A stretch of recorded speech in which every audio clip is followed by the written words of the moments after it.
So bila awak dah dapat login VPS, so step seterusnya adalah untuk kita install MT4 dalam VPS. Ingat je, install MT4 dalam VPS, bukan dalam PC. So ini beza ya. Ini dekat PC, ini VPS. So kita nak kena install MT4 dalam VPS. So macam mana cara dia? Pergi dalam VPS awak, macam biasa, awak buka browser and awak just search MT4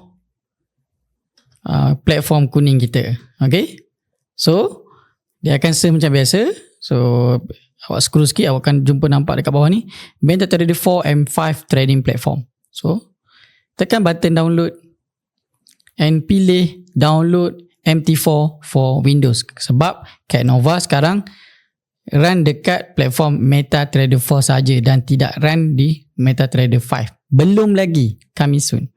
Okay, so bila kita dah tekan button download tadi, kita pergi dekat sini, yang 3 titik ni.